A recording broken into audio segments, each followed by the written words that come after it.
Hello everyone, कैसे हो आप सब। एक बार पुनः स्वागत है आप सभी का हमारे अपने YouTube channel Shiv coaching classes पर। उम्मीद करता हूं आप सभी मस्त होंगे, बेहतर होंगे, आप सभी की पढ़ाई अच्छे से चल रही होगी। तो आज की इस वीडियो में हम स्टार्ट कर रहे हैं chapter 3 class 11th biology NCERT में। आज हम चैप्टर 3 स्टार्ट कर रहे हैं और चैप्टर 3 का नाम है जगत प्लांटी यानी कि पादप जगत। तो पादप जगत को हम क्या बोलते हैं? Plantae kingdom. ठीक है, तो प्लांटी किंगडम की अगर हम बात करते हैं तो प्लांटी किंगडम में आप देखेंगे, प्लांटी किंगडम में हम कई सारे पादपों का अध्ययन करते हैं। अगर हम बात करते हैं जगत प्लांटी की, तो जगत प्लांटी के अंतर्गत हम 5 समूहों का, ठीक है, जगत प्लांटी के अंतर्गत हम 5 पादप समूहों का अध्ययन करते हैं। तो जगत प्लांटी के अंतर्गत हम शैवालों का अध्ययन करते हैं यानी कि एल्गी का अध्ययन करते हैं जिसको हम शैवाल बोलते हैं। फिर इसके बाद हम ब्रायोफाइटा का अध्ययन करते हैं, ठीक, ब्रायोफाइटा का अध्ययन करते हैं। टेरिडोफाइटा का अध्ययन करते हैं। इसके बाद जिम्नोस्पर्म यानी कि जिसको हम अनावृत्तबीजी कहते हैं, इनका अध्ययन करते हैं। और एंजियोस्पर्म यानी कि आवृत्तबीजी। तो 5 प्रकार के पादपों की स्टडी करते हैं हम। किसके अंतर्गत? हम स्टडी करते हैं जगत प्लांटी के अंतर्गत। तो जगत प्लांटी जो है इसके अंतर्गत हम 5 समूहों का अध्ययन करते हैं और 5 समूहों में से जो पहला समूह है एल्गी यानी कि शैवाल, तो एल्गी यानी शैवाल जो है आज की इस वीडियो में हम कवर करने वाले हैं। तो सबसे पहले अगर हम बात करते हैं जगत प्लांटी की, तो जगत प्लांटी में आपको याद रखना है कि हम सभी के सभी बहुकोशिकीय पादप को रखे गए हैं। किसको रखा गया है? जगत प्लांटी में आपको याद रखना है कि जितने भी बहुकोशिकीय और यूकैरियोटिक पादप होते हैं उनको रखा गया है। यानी जो जगत प्लांटी है, जगत प्लांटी में सबसे पहली चीज तो मल्टी सेलुलर यानी कि जो बहुकोशिकीय पादप हैं उनको रखा गया है और जो यूकैरियोटिक पादप हैं उनको रखा गया है। इसके अलावा आपको ध्यान में रखना है कि ये पादप कैसे होते हैं? स्वपोषी होते हैं। पादपों की खास बात होती है कि ये स्वपोषी होते हैं। क्यों? क्योंकि इनके अंदर क्लोरोफिल उपस्थित होता है जिस कारण से ये अपना भोजन स्वयं निर्मित कर लेते हैं यानी कि स्वयं बना लेते हैं। तो हमको ये समझ में आया कि जो हमारा जगत प्लांटी है, इस जगत प्लांटी में हमने किसको किसको रख रखा है? जगत प्लांटी के अंतर्गत सभी के सभी बहुकोशिकीय पादपों को रखा गया है। अब बहुकोशिकीय पादप में 5 समूह हम रखे गए हैं। ठीक है, जो हमारा जगत प्लांटी उसमें हम 5 समूहों को पढ़ते हैं। शैवालों को पढ़ते हैं, ब्रायोफाइटा को पढ़ते हैं, टेरिडोफाइटा को पढ़ते हैं, जिम्नोस्पर्म यानी अनावृत्तबीजी को पढ़ते हैं और आवृत्तबीजी यानी कि एंजियोस्पर्म। इन 5 पादपों के बारे में हम पढ़ते हैं। तो सबसे पहले आज की इस वीडियो में हम देखेंगे शैवाल क्या होते हैं, शैवालों की कौन कौन सी खास विशेषताएं यानी कि कौन कौन से इनके सामान्य लक्षण होते हैं और शैवालों का पूरा क्लासिफिकेशन यानी कि वर्गीकरण भी हम समझने वाले हैं। तो चलिए सबसे पहले अगर हम बात करते हैं शैवालों की, तो देखिए शैवाल जो होते हैं ये क्लोरोफिल रहित होते हैं। ठीक है, क्लोरोफिल युक्त। ठीक है, क्लोरोफिल युक्त आपको याद रखना। क्लोरोफिल युक्त का मतलब है कि शैवालों के अंदर क्लोरोफिल जो है पाया जाता है। अब शैवालों के अंदर क्लोरोफिल उपस्थित है, इसका मतलब शैवाल कैसे होते हैं? स्वपोषी होते हैं, ऑटोट्रॉपिक होते हैं, अपना भोजन स्वयं बना लेते हैं। इनमें संवहन ऊतक का क्या होता है? संवहन ऊतक का अभाव होता है। क्या होता है? संवहन ऊतक इनमें एब्सेंट होता है। संवहन ऊतक का मतलब क्या होता है? जाइलम और फ्लोएम, जो कि संवहन करने का काम करते हैं, एक स्थान से दूसरे स्थान तक जल और खनिज लवणों को और भोजन को ले जाने का काम करते हैं। तो इनमें आपको याद रखना है कि क्लोरोफिल तो उपस्थित होगा। जो शैवाल हैं इनमें क्लोरोफिल तो उपस्थित होता है, लेकिन ये संवहन ऊतक रहित होते हैं, मतलब इनके अंदर संवहन ऊतक देखने को नहीं मिलता है। इसके अलावा आप देखेंगे कि इनकी जो कोशिका भित्ति होती है वो सेल्यूलोज की बनी होती है। किसकी बनी होती है? सेल्यूलोज की बनी होती है इनकी कोशिका भित्ति।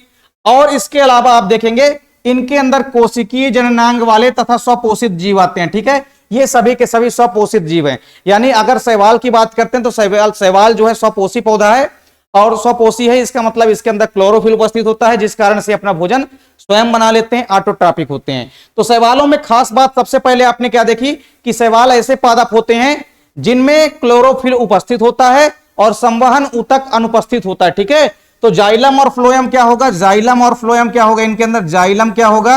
जाइलम भी क्या होगा? एब्सेंट होगा। इसके बाद अगर हम बात करते हैं फ्लोएम की, तो फ्लोएम भी क्या होता है इनके अंदर? इसके अंदर फ्लोएम भी क्या होगा? फ्लोएम भी क्या होंगे? एब्सेंट होंगे। तो जाइलम और फ्लोएम मिलकर के संवहन बंडल यानी कि संवहन ऊतक बनाते हैं। तो संवहन ऊतक के इनके अंदर अभाव होता है यानी कि जाइलम फ्लोएम जो है इनके अंदर एब्सेंट होगा। अब यहां पे आपको याद रखना है शैवालों के अध्ययन की अगर हम बात करते हैं तो शैवालों का अध्ययन क्या कहलाता है? तो शैवालों का अध्ययन आपको याद रखना है फाइकोलॉजी कहलाता है। क्या कहलाता है? शैवालों का अध्ययन कहलाता है फाइकोलॉजी। क्या कहलाता है? शैवालों का अध्ययन फाइकोलॉजी कहलाता है। ठीक है, या आप एल्गोलॉजी भी लिख सकते हैं। क्या लिख सकते हैं आप? एल्गोलॉजी। ठीक है, तो शैवालों का अध्ययन जो है फाइकोलॉजी कहलाता है या एल्गोलॉजी कहलाता है। ठीक है, फाइकोलॉजी या एल्गोलॉजी कहलाता है। शैवालों की स्टडी क्या कहलाती है? फाइकोलॉजी या एल्गोलॉजी कहलाती है। अब अगर हम बात करते हैं किसकी, शैवाल विज्ञान के जनक की, तो शैवाल विज्ञान का जनक किसे कहा जाता है? तो आपको याद रखना है कि शैवाल विज्ञान का जनक कहा जाता है ई फ्रिस्ट को। किसको कहा जाता है? ई फ्रिस्ट को। ई फ्रिस्ट को शैवाल विज्ञान का जनक किसको कहा जाता है? ई फ्रिस्ट को। किसको कहा जाता है? ई फ्रिस्ट को हम शैवाल विज्ञान का जनक कहते हैं। अगर बात की जाए भारतीय शैवाल विज्ञान के जनक की, ठीक है, तो भारतीय शैवाल विज्ञान का जनक किसे कहा जाता है?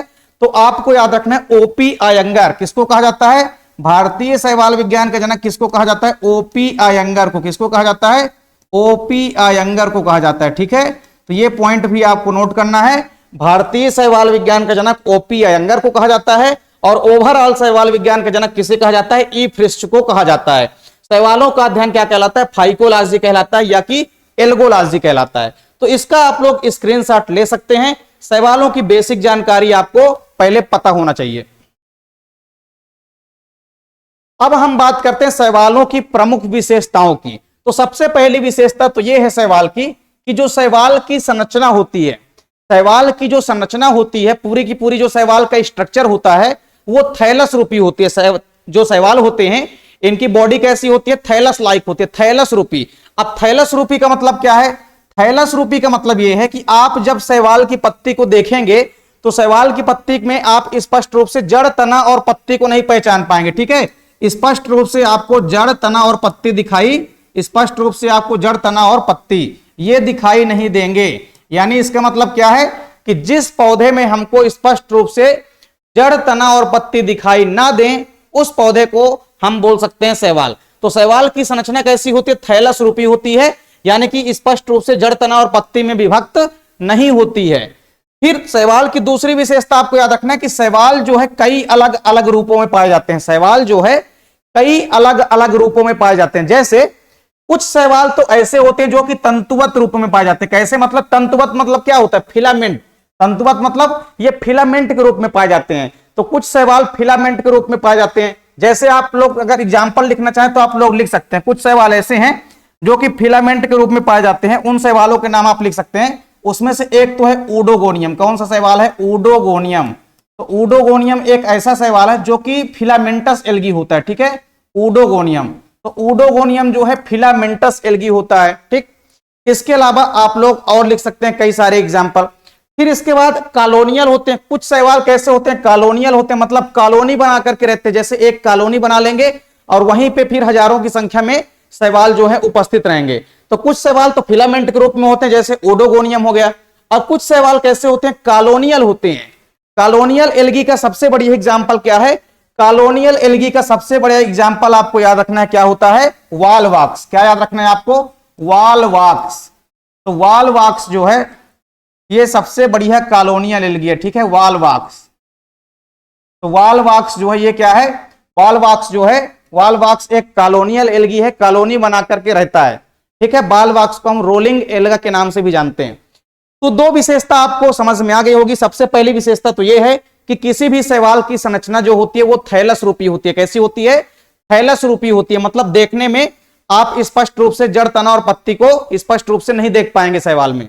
फिर शैवाल जो है कई अलग अलग रूपों में पाए जाते हैं। जैसे कुछ शैवाल फिलामेंट के रूप में होते हैं, लंबे होते हैं साइज में, जैसे ओडोगोनियम हो गया, स्पाइरोगायरा हो गया, ये सब फिलामेंटस शैवाल होते हैं। और कॉलोनियल एल्गी, कुछ शैवाल ऐसे होते हैं जो कि कॉलोनी बना करके रहते हैं, जैसे कि वॉलवॉक्स हो गया। ठीक, तीसरी विशेषता क्या है कि शैवालों की जो कोशिका भित्ति होती है, शैवालों की जो सेल वॉल होती है, शैवालों की जो सेल वॉल होती है यानी कि जो कोशिका भित्ति होती है वो किसकी बनी होती है? वो बनी होती है सेल्यूलोज की। किसकी बनी होती है? शैवालों की जो कोशिका भित्ति होती है वो किसकी बनी होती है? सेल्यूलोज की बनी होती है। ठीक, तो ये पॉइंट भी आपको नोट कर लेना है कि शैवालों की जो कोशिका भित्ति है वो किसकी बनी होती है? शैवालों की कोशिका भित्ति सेल्यूलोज की बनी होती है। ठीक, तो पॉइंट आपको नोट कर लेना है, सेल वॉल किसकी बनी होती है? शैवाल की, सेल्यूलोज की बनी होती है। फिर चौथा इंपॉर्टेंट पॉइंट क्या है कि जो भी शैवाल हैं, इन शैवालों के अंदर जो संचित भोज्य पदार्थ है, यानी कि जो अतिरिक्त भोज्य पदार्थ है जो कि संचित करके शैवाल रखता है, तो किसके रूप में रखता है? तो आपको याद रखना है कि शैवालों के अंदर जो संचित भोज्य पदार्थ है वो मंड या स्टार्च के रूप में संचित रहता है। किसके रूप में? मंड या स्टार्च के रूप में। मंड को ही हम इंग्लिश में स्टार्च बोलते हैं, ठीक है। तो स्टार्च क्या होता है? एक पॉलीसेकेराइड होता है। क्या होता है? पॉलीसेकेराइड होता है। तो मंड या स्टार्च के रूप में इनमें संचित भोज्य पदार्थ जो है उपस्थित होता है। एक आखिरी विशेषता क्या है कि शैवालों में संवहन ऊतक अर्थात जाइलम व फ्लोएम का क्या होता है? अभाव होता है। तो ये चीज तो हमने आपको पहले ही बता दी कि शैवालों के अंदर संवहन ऊतक यानी कि जाइलम व फ्लोएम क्या होते हैं? अब्सेंट होते हैं, यानी कि नहीं पाए जाते हैं। तो ये पॉइंट आपको नोट कर लेना। ये शैवालों की 5 इंपोर्टेंट विशेषताएं हैं जिनको आपको हर हाल में आनी चाहिए। अगर ये आपसे नहीं आती है इसका मतलब शैवाल की तैयारी आपसे अच्छे से नहीं है। तो शैवाल के लिए बेसिक टर्मिनोलॉजी इसको आपको अच्छे से तैयार करना है। शैवालों की अगर आपसे सामान्य लक्षण या सामान्य विशेषताएं पूछता है तो आप इन्हीं को लिखेंगे। स्क्रीनशॉट आप लोग जल्दी से ले लीजिए इसका। अब हम बात करते हैं शैवालों के वर्गीकरण की, क्लासिफिकेशन ऑफ एल्गी। तो शैवालों के जब भी हम वर्गीकरण की बात करते हैं तो शैवालों को 3 वर्ग में बांटा गया है। कितने वर्गों में बांटा गया है? शैवालों को हमने 3 वर्गों में बांट रखा है। कितने वर्गों में बांट रखा है? 3 वर्गों में हमने शैवाल को बांट रखा है। तो आप देख सकते हैं तीनों वर्ग कौन कौन से हैं। सबसे पहला जो वर्ग है वो है रोडोफाइटा। कौन सा वर्ग है? रोडोफाइटा, ठीक है। दूसरा है फियोफाइटा और तीसरा है क्लोरोफाइटा। 3 प्रकार से वर्गों में बांटा गया है। किसको? 3 वर्गों में बांटा गया है। आपको याद रखना है किसको? शैवालों को, यानी कि एल्गी को। तो एल्गी को या शैवालों को 3 समूहों में या 3 वर्गों में बांटा गया है। पहला है रोडोफाइटा। रोडोफाइटा को हम बोलते हैं लाल शैवाल। क्या बोलते हैं? रोडोफाइटा को हम बोलते हैं लाल शैवाल, यानी कि रेड एल्गी। ये क्या होते हैं? ये होते हैं लाल शैवाल, यानी कि रेड एल्गी। फिर फियोफाइटा को हम क्या बोलते हैं? फियोफाइटा मतलब होता है भूरे शैवाल। फिर फियोफाइटा मतलब भूरे शैवाल, ठीक है। ये भूरे शैवाल होते हैं। और क्लोरोफाइटा का मतलब क्या होता है? क्लोरोफाइटा मतलब हरे शैवाल, ठीक है। क्लोरोफाइटा में कौन आते हैं? हरे शैवाल आते हैं, ठीक। तो ये 3 प्रकार के शैवाल होते हैं, लाल शैवाल, भूरे शैवाल और हरे शैवाल। तो रोडोफाइटा, फियोफाइटा और क्लोरोफाइटा। अब सबसे पहले हम बात करते हैं इनमें वर्णक कौन कौन से पाए जाते हैं। तो क्लोरोफिल की अगर हम बात करते हैं तो कौन कौन से क्लोरोफिल पाए जाते हैं? तो सबसे पहले हम बात करते हैं किसकी? सबसे पहले हम बात करते हैं रोडोफाइटा की, यानी कि लाल शैवालों की। तो लाल शैवालों में आपको याद रखना है कि लाल शैवालों में कौन सा क्लोरोफिल होगा? क्लोरोफिल ए होगा और क्लोरोफिल डी। कौन कौन सा क्लोरोफिल होगा? क्लोरोफिल ए और क्लोरोफिल डी। इसके बाद अगर हम बात करते हैं फियोफाइटा में, यानी कि भूरे शैवालों में, तो भूरे शैवालों में आपको याद रखना है कि क्लोरोफिल ए होता है और क्लोरोफिल सी। कौन कौन सा होता है क्लोरोफिल? क्लोरोफिल ए और क्लोरोफिल सी।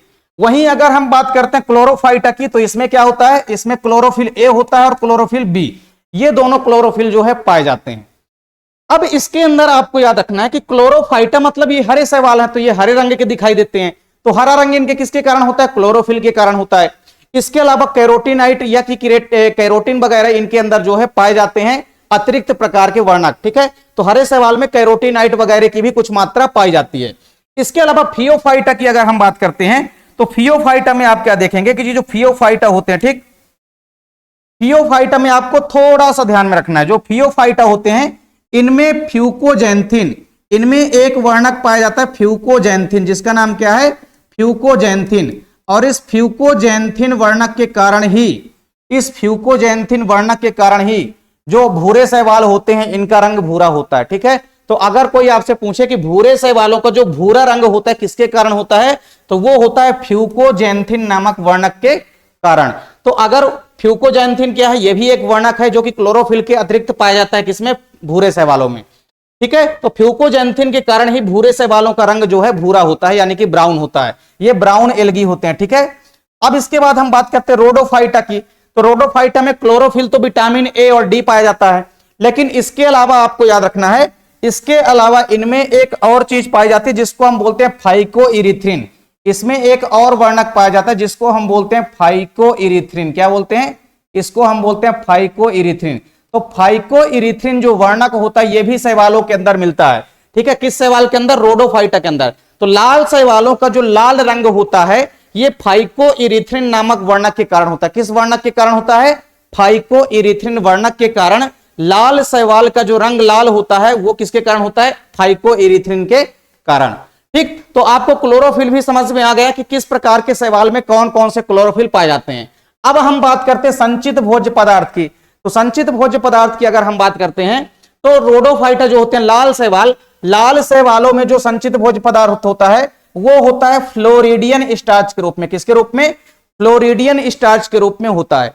और अगर हम बात करते हैं फियोफाइटा यानी कि भूरे शैवालों में, तो भूरे शैवालों में जो संचित भोज्य पदार्थ होता है वो संचित भोज्य पदार्थ या तो लिपिड के रूप में होता है या तो लैमिनेरिन नामक प्रोटीन के रूप में होता है। ठीक है, तो लिपिड के रूप में होगा या कि लैमिनेरिन नामक प्रोटीन के रूप में होगा। ठीक, तो आपको यह बात समझ में आ गई ना कि संचित भोज्य पदार्थ जो रोडोफाइटा है, लाल शैवाल हैं, उनमें संचित भोज्य पदार्थ फ्लोरिडियन स्टार्च के रूप में होगा।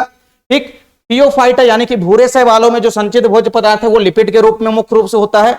और फिर जो क्लोरोफाइटा होते हैं, हरे शैवाल होते हैं, इनमें जो संचित भोज्य पदार्थ होता है वो या तो स्टार्च के रूप में होगा या तो तेल की बूंदों के रूप में होगा। ठीक है, कई जगह क्या होता है, तेल की बूंदों के रूप में भी संचित भोज्य पदार्थ उपस्थित होता है। ठीक है, अधिकतर जो है आपको याद रखना है स्टार्च यानी कि मंड के रूप में संचित भोज्य पदार्थ उपस्थित होता है। अब एक आखिरी पॉइंट, एग्जाम्पल जरूर आपको याद रखना है। तो अगर हम बात करते हैं रोडोफाइटा की यानी कि लाल शैवालों की, तो लाल शैवाल के आपको कौन कौन से एग्जाम्पल है याद रखना है? पोरफायरा हो गया, पॉलीसाइफोनिया और ग्रेसिलेरिया। ये तीनों ऐसे शैवाल हैं जो कि लाल शैवाल के एग्जाम्पल। ठीक है, तो रेड एल्गी अगर कोई आपसे पूछे कि रेड एल्गी की एग्जाम्पल आप बताइए, तो रेड एल्गी की एग्जाम्पल आपको याद रखना है पोरफायरा, पॉलीसाइफोनिया और ग्रेसिलेरिया। ये तीनों सबसे बढ़िया एग्जाम्पल है किसके? लाल शैवाल के। अब बात करते हैं फियोफाइटा यानी कि भूरे शैवालों की, तो भूरे शैवाल की एग्जाम्पल आपको सबसे बढ़िया याद रखना है फ्यूकस, लैमिनेरिया हो गया, इसके अलावा और सारगैसम। ये तीनों एग्जाम्पल आपको याद रखना है। ये तीनों के तीनों क्या हैं? ब्राउन एल्गी हैं यानी कि भूरे शैवाल हैं। फिर हरे शैवालों की अगर हम बात करते हैं तो आपको याद रखना है अल्वा, ठीक है, स्पाइरोगायरा हो गई और ओडोगोनियम। ये सब क्या होते हैं? ये सब हरे शैवाल हैं यानी कि ये कौन से होते हैं? हरे शैवाल यानी कि ग्रीन एल्गी होते हैं। कैसे होते हैं? Green algae. तो आपको शैवालों का जो पूरा का पूरा लक्षण है ये भी समझ में आ गया, शैवालों का वर्गीकरण कुल मिलाकर के आपको समझ में आ गया। स्क्रीनशॉट अगर आप लोग लेना चाहते हैं तो जरूर ले सकते हैं। इसके बाद हमने देखा था शैवालों की प्रमुख विशेषताएं, इसका भी आप लोगों ने स्क्रीनशॉट ले लिया होगा। और फिर हमने शैवाल की कुछ बेसिक टर्मिनोलॉजी देखी थी, ये भी आप लोग इसका स्क्रीनशॉट ले लिए होंगे। तो इस प्रकार से उम्मीद करता हूं कि आपको पूरा का पूरा एल्गी यानी शैवाल की वीडियो आपको समझ में आ गई होगी। इसी प्रकार क्रमशः हम ब्रायोफाइटा, टेरिडोफाइटा, इसके अलावा जिम्नोस्पर्म और एंजियोस्पर्म सभी टॉपिक के वीडियो आपको प्रोवाइड कराएंगे। क्रमशः आपको चैप्टर 3 हमारा चलने लगा है। चैप्टर 3 से लेकर के आप देखेंगे पूरे के पूरे चैप्टर को आपको पेपर के पहले खत्म कराया जाएगा, वो भी एकदम से आसान भाषा में। तो आप लोग वीडियो को अंत तक जरूर देखा करें। वीडियो को आप लोग लाइक कमेंट जरूर किया करें। साथ ही साथ अपने दोस्तों के बीच भी आप लोग ज्यादा से ज्यादा मात्रा में वीडियो को शेयर करें। अगर आप लोग चैनल को सब्सक्राइब नहीं किए हैं तो आप लोग चैनल को भी सब्सक्राइब जरूर कर लें। मिलते हैं आप लोगों से नेक्स्ट वीडियो में, तब तक के लिए जय हिंद, वंदे मातरम।